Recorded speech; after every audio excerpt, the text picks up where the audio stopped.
एक police officer से अनजाने में एक कत्ल हो जाता है और फिर वो उस कत्ल को छुपाने के लिए क्या करता है और एंड पे उसे क्या सरप्राइज मिलता है, ये हम इस मूवी में देखेंगे। मूवी का नाम है रेस्टलेस, जो कि 2022 में रिलीज हुई। कहानी थोड़ी छोटी है और इस कहानी में आपको बहुत सारे ट्विस्ट देखने को मिलेंगे, तो बने रहिए हमारे साथ। शुरू में हमें थॉमस को दिखाया जाता है, जो कि हमारी मूवी का मेन हीरो भी है।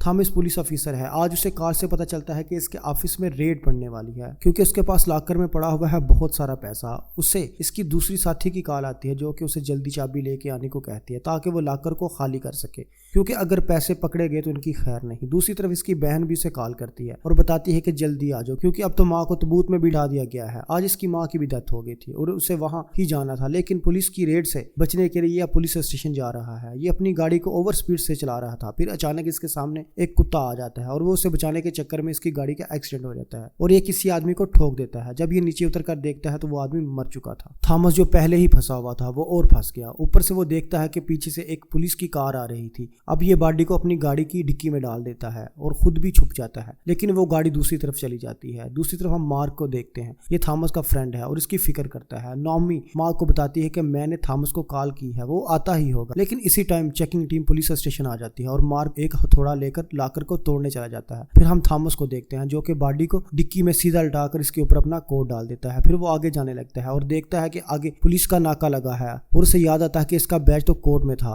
और कोट बॉडी के ऊपर है। दूसरी तरफ मार्क इसका लॉकर खोल लेता है और इसमें बहुत सारे पैसे उसे मिलते हैं। इधर चेक पोस्ट पर थॉमस को गाड़ी से नीचे उतार ले जाता है, क्योंकि ना तो वो अपनी गाड़ी चेक करवा रहा था और ना ही अपना बैच दिखा रहा था। फिर तभी वहां दूसरा ऑफिसर आता है और वो उसे बताता है कि मैं लेफ्टिनेंट थॉमस हूँ, क्रिमिनल पुलिस ब्रांच से। मैं अपना बैच हॉस्पिटल में भूल गया हूँ, क्योंकि मेरी माँ गुजर गई थी और अभी मेरा हॉस्पिटल जाना बहुत जरूरी है। ऑफिसर कहता है कि सर हॉस्पिटल तो दूसरी तरफ है। इतनी देर में एक पुलिस वाला इसकी डिक्की खोलने लगता है। फिर थॉमस उसे रोकने के चक्कर में इनसे लड़ पड़ता है और वहीं पर एक पुलिस वाला इसकी आंखों में स्प्रे डाल देता है। दूसरी तरफ इसके फ्रेंड्स सारे पैसों को फ्लैश में डाल देते हैं ताकि वो पकड़े ना जाए। और अब चेक पोस्ट पर थॉमस को छोड़ दिया जाता है, क्योंकि इन्होंने चेक कर लिया था कि थॉमस एक पुलिस वाला है। फिर थॉमस को मैसेज आता है कि यहाँ चेकिंग वाले आ गए हैं, अब तुम यहाँ मत आना। फिर वो सीधा हॉस्पिटल जाता है और लाश के ऊपर से अपना कोट उतार कर पहन लेता है। जब वो अंदर जाता है तो इसकी बेटी और बहन उसे बताती है कि वो कब से इसका ही वेट कर रहे थे और वो थॉमस को एक क्रॉस देती है और बताती है कि माँ इसके साथ ही दफन होना चाहती थी। पुलिस स्टेशन में सबकी चेकिंग चल रही थी। वहाँ इन्हें कुछ शराब की बोतलें भी मिलती हैं। चेकिंग टीम इन्हें बताती है कि वो इन सबकी गाड़ियों की भी चेकिंग करना चाहते हैं। तब मार्क इन्हें बताता है कि इनके एक ऑफिसर की मॉम की डेथ हो गई थी, इसलिए आज इन्होंने थोड़ी सी शराब पी ली। इधर थॉमस भी अपनी मॉम के पास पहुंच जाता है। फिर वो इस क्रॉस को अपनी मॉम के डेड बॉडी के ऊपर ही रख देता है। थॉमस के पास मार्क का मैसेज आता है, जिसमें लिखा था कि इन्हें पता है कि तुम किधर हो और वो गाड़ियों को भी चेक करना चाहते हैं। अब थॉमस भी परेशान होने लगता है कि अगर वो इधर आ गए और उन्होंने गाड़ी की चेकिंग कर ली तो वो फंस सकता था। फिर वो इस कमरे में एक खिड़की को देखकर इससे एक आइडिया आता है, लेकिन इस रूम में एक कैमरा भी लगा हुआ था। तभी वो रूम से बाहर आता है और वो इस खिड़की में लगे वेंटिलेशन पाइप को चेक करता है। फिर वो अपनी गाड़ी को इस पाइप के सामने खड़ी कर देता है। फिर वो एक रस्सी को लेकर इस पाइप में फेंक देता है और इस बॉडी को इसके साथ बांधकर इस वेंटिलेशन में डाल देता है। फिर वो कुछ बलून्स लेकर वापस रूम में आता है और डॉक्टर को कहता है कि मैं अकेला कुछ टाइम अपनी मॉम के साथ गुजारना चाहता हूँ। डॉक्टर जब मना करता है तो वो इसे कुछ पैसे देकर इससे 10 बजे तक का टाइम ले लेता है। फिर वो इन बलून्स को सीसीटीवी कैमरे के आगे रख देता है और वो दरवाजे को अंदर से लॉक कर देता है। फिर वो वेंटिलेशन को खोलता है और वो रिमोट को ऑन कर देता है। उसे नहीं पता था कि इस टॉय से आवाज भी आती है और इस आवाज को एक नर्स वहां सुन लेती है। वहां एक और नर्स भी आ जाती है और फिर वो सिक्योरिटी गार्ड को भी फोन कर देती है कि यहाँ किसी चीज की आवाज आ रही है। सिक्योरिटी गार्ड जो कि सो रहा था उठकर कहता है कि मैं चेक करता हूँ। वो देखता है कि एक रूम में कैमरा काम नहीं कर रहा। फिर वो इनको वहीं रुकने के लिए कहता है। इनमें से एक नर्स वहां से चली जाती है, क्योंकि उसे वहां कोई और भी काम था। इधर थॉमस ने अब इस बॉडी को अंदर खींच लिया था और वो इसे अपनी मॉम की बॉडी के साथ रख देता है। अब 10 बजने वाले थे तो वो फौरन से इस ताबूत को बंद कर देता है। फिर जैसे ही 10 बजते हैं वो बैठ जाता है। फिर उसे अचानक से फोन की घंटी की आवाज सुनाई देती है और वो समझ जाता है कि ये जरूर उसी आदमी का फोन होगा जिसको इसने ताबूत में बंद कर दिया है। फिर डॉक्टर भी अंदर आ जाता है, लेकिन तब तक फोन की रिंग बंद हो चुकी थी। फिर ताबूत की कीलें देखकर वो समझ जाता है कि जरूर इसने कुछ छेड़छाड़ किया, लेकिन वो उसे कुछ नहीं कहता। फिर जब वो बाहर जाने लगता है तो डॉक्टर उसे रोक और उसको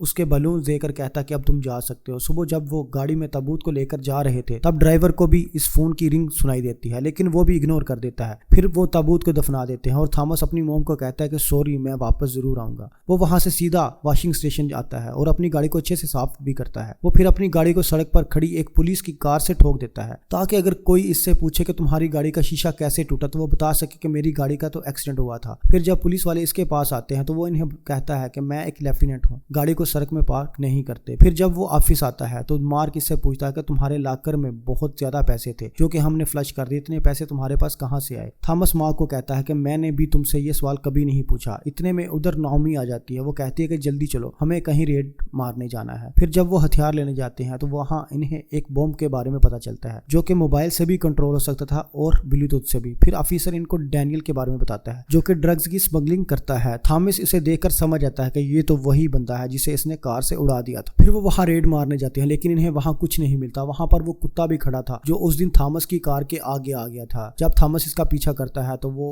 उसे इसी जगह पर ले आता है जहाँ इसका एक्सीडेंट हुआ था। तभी वहाँ एक और पुलिस वाला आता है और वो बताता है कि यहाँ कल किसी का एक्सीडेंट हुआ था और मैं इसी की छानबीन करने आया हूँ। यहाँ पर सीसीटीवी भी लगा हुआ है, शायद हमें यहाँ से कोई हेल्प मिल सके। मार्क कहता है कि हमें भी ये चेक करना चाहिए और रात को मिलते हैं। फिर रात को वो सीसीटीवी देखते हैं तो इनको इसमें BMW गाड़ी तो दिख जाती है लेकिन इसकी नंबर प्लेट नजर नहीं आती। फिर नेक्स्ट डे थॉमस जब गन से प्रैक्टिस कर रहा था तो उसे वहाँ एक लैंडलाइन से फोन आता है। फोन पर एक आदमी थॉमस से कहता है कि मैं इस आदमी की रिपोर्ट लिखवाना चाहता हूँ जिसकी आप लोगों को भी तलाश है, इसका नाम है डैनियल। तो बताओ थॉमस, तुमने उसे अपनी गाड़ी में डालने के बाद कहाँ छुपाया है? थॉमस डर जाता है और फोन काट देता है। फिर थॉमस को मोबाइल पे फोन आने लगता है। फिर नाओमी का फोन बजने लगता है और वो अनजान आदमी से कहता है कि इस गंजे को बोलो कि अपना फोन उठाए। फिर थॉमस अपना फोन उठाकर चलने लगता है तो फोन पर वो शख्स कहता है कि थॉमस, मुझे पता है कि तुमने डैनियल को मार दिया है, तो अनजान मत बनो और मुझसे बात करते रहो। फिर थॉमस कहता है कि मैं फोन बंद करने लगा हूँ। तो वो शख्स कहता है कि अगर तुमने ऐसा किया तो मैं पुलिस को बता दूंगा कि तुमने क्या किया है। फिर वहाँ एक गाड़ी आती है और वो थॉमस को परेशान करने लगती है और जाते हुए इसमें से कोई थॉमस को इशारा करके फोन को उठाने के लिए कहता है। फिर जब थॉमस इसी गाड़ी का पीछा करने लगता है तो वो वहाँ मार्क आ जाता है। फिर मार्क के जाने के बाद दोबारा इसी आदमी का फोन आता है और थॉमस इससे कहता है कि तुमने मुझे पहचाना कैसे? तो वो कहता है कि रात के अंधेरे में मुझे बहुत साफ नजर आता है, लेकिन थॉमस इसकी बात नहीं सुनता और फोन कट कर देता है। फिर थॉमस पुलिस स्टेशन में जाकर आज जितनी भी गाड़ियां पुलिस स्टेशन में पार्क थी सभी की डिटेल्स निकलवाने लगता है। इतने में थॉमस को दोबारा फोन आने लगता है लेकिन जब थॉमस फोन नहीं उठाता तो वो बंदा खुद चलकर थॉमस के पास आ जाता है और वो थॉमस को खींच कर थप्पड़ मारता है। फिर वो थॉमस को खूब मारता है और उसे कहता है कि तुम मेरे फोन का जवाब क्यों नहीं दे रहे? वो आदमी कोई और नहीं बल्कि कमिश्नर विलियम था। फिर वो इसको बताता है कि मुझे लगा कि शायद ये कोई चोर है। फिर वो थॉमस को सॉरी बोलता है और टॉयलेट चला जाता है। फिर थॉमस भी इसके पीछे पीछे टॉयलेट चला आता है। थॉमस इससे पूछता है कि तुम मुझसे क्या चाहते हो? वो कहता है कि आज रात तुम डैनियल को लेकर मेरे पास चले आओ।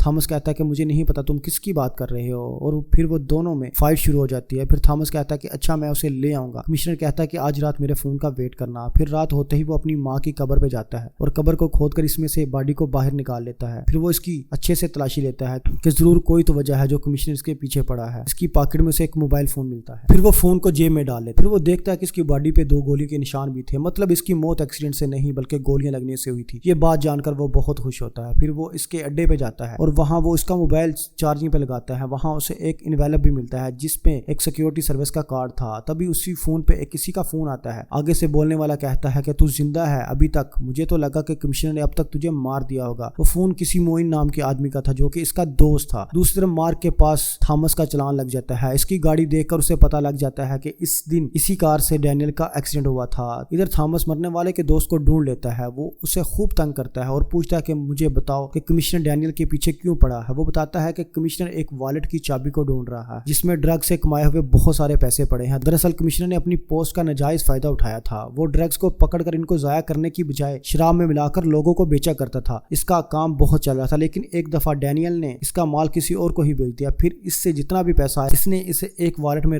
रख दिया। अब इसी वॉलेट की चाबी कमिश्नर ढूंढ रहा है। फिर थॉमस दोबारा से इसकी बॉडी को चेक करता है और उसे वो चाबी मिल भी जाती है लेकिन उसी टाइम वहां मार्क आ जाता है और उसे गिरफ्तार कर लेता है क्योंकि उसे पता लग गया था कि इस दिन मार्क ने ही डैनियल को उड़ाया था। वो मार्क उसे कहता है कि क्या तुम्हें अपनी बेटी का भी जरा ख्याल नहीं आया? फिर वो एक फैक्ट्री में अपनी गाड़ी रोक देता है और साथ ही थॉमस की हथकड़ी भी खोल देता है और उसके चलान वाली कॉपी भी फाड़ देता है और वो उसे कहता है कि चाहे कुछ भी हो हम नेक्स्ट कोई भी उल्टा काम नहीं करेंगे। तभी थॉमस के नंबर पे कमिश्नर का फोन आता है और वो उसे गाड़ी से बाहर निकलकर सीधा चलने को कहता है। जब थॉमस ऐसा ही करता है तो वो देखता है कि एक बड़ा सा कंटेनर मार्क की कार के ऊपर आके गिरता है जिससे मार्क मारा जाता है। कमिश्नर ने उसे इसलिए मरवा दिया था क्योंकि उसे शक शक था कि कहीं थॉमस ने उसे कुछ बता ना दिया हो। थॉमस कमिश्नर पे बहुत गुस्सा करता है और उसे कहता है कि मैं अब तुम्हारी कोई भी बात नहीं मानूंगा, लेकिन कमिश्नर इस वक्त थॉमस के घर पे ही था। फिर थॉमस कहता है कि मैं लाश को लेकर आ जाऊंगा, तुम मेरे घर वालों से दूर रहो। फिर थॉमस अपने घर पहुंचता है और देखता है कि अब कमिश्नर जा चुका था और उसकी बहन बताती है कि वो दोबारा वापसी आने का बोल के गया है। फिर थॉमस रात को ही अपनी बहन और बेटी को शहर से बाहर भेज देता है। कमिश्नर थॉमस को एक एड्रेस सेंड करता है और उसे अपने पास आने को कहता है। फिर थॉमस उस पुलिस स्टेशन जाता है और वो वहां से एक बॉम्ब ले लेता है और उस बॉम्ब को बॉडी के साथ बांध देता है और अपनी गन में नकली गोलियां भी डाल देता है। फिर सुबह वो कमिश्नर की बताई हुई जगह पर लाश लेकर पहुंच जाता है। वो लाश को कमिश्नर की गाड़ी की डिक्की में डाल देता है। जब वो ऐसा करता है तो कमिश्नर इसकी गन निकाल लेता है। फिर वो थॉमस को वहां से जाने को कहता है और जब थॉमस वहां से जा रहा था तो कमिश्नर उसी की गन से इस पे फायर करता है तो उसे पता लग जाता है कि इसकी गोलियां तो नकली हैं। फिर जब वो अपनी बंदूक निकालकर उसे मारने लगता है तो थॉमस उसे कहता है कि मुझे तुम्हारे बारे में जो भी पता था मैंने उसे एक मेल में लिख दिया है, अगर मुझे कुछ भी हुआ तो तुम सारी जिंदगी जेल में मरोगे। फिर कमिश्नर से वहां से जाने देता है। वहां से जाते हुए थॉमस उस बॉम्ब को एक्टिव कर देता है जिसका टाइम था सिर्फ 2 मिनट। फिर कमिश्नर वापस आता है और उससे उसकी गन दे देता है। फिर थोड़ी ही दूर जाकर कमिश्नर की गाड़ी में बम फट जाता है। फिर थॉमस अपनी गन में असली गोलियां भरने लगता है, लेकिन इतनी ही देर में कमिश्नर अपनी कार से बैग थॉमस की कार को टक्कर मार देता है। फिर थॉमस जान बचाकर गाड़ी से बाहर छलांग लगा देता है, लेकिन कमिश्नर फिर इसको पीछे मारने आता है। फिर इन दोनों की लड़ाई में गोली चल जाती है और वो दोनों लड़ते हुए पानी में भी गिर जाते हैं। फिर थोड़ी ही देर बाद वहां पुलिस आ जाती है और थॉमस को अरेस्ट कर लेती है क्योंकि वो गोली कमिश्नर को लगी थी। इस पे बहुत सारे चार्जेस लगाए जाते हैं ताकि वो लंबी देर तक अंदर रह सके, लेकिन इसका सीनियर इसकी गवाही देता है और उसे आजाद करवा लेता है। फिर थॉमस आजाद था तो वो इसी एड्रेस पे जाता है जो उससे डैनियल के घर से मिला था। चाबी दिखाकर उसे लॉकर तक ले जाया जाता है। सिक्योरिटी गार्ड पूछता है पैसे निकलवाने आए हो? थॉमस कहता है हाँ। सिक्योरिटी गार्ड उसका छोटा सा बैग देकर हंसने लगता है। फिर थॉमस चाबी लगाकर जब अंदर जाता है तो वो सरप्राइज हो जाता है क्योंकि अंदर थॉमस की सोच से भी ज्यादा पैसा पड़ा हुआ था। अब थॉमस की किस्मत बदल चुकी थी। तो दोस्तों कैसी लगी ये मूवी आपको कमेंट करके जरूर बताइएगा और हमारे चैनल को सब्सक्राइब करना मत भूलिएगा। तो मिलते हैं नेक्स्ट मूवी में, तब तक अपना ख्याल रखिएगा।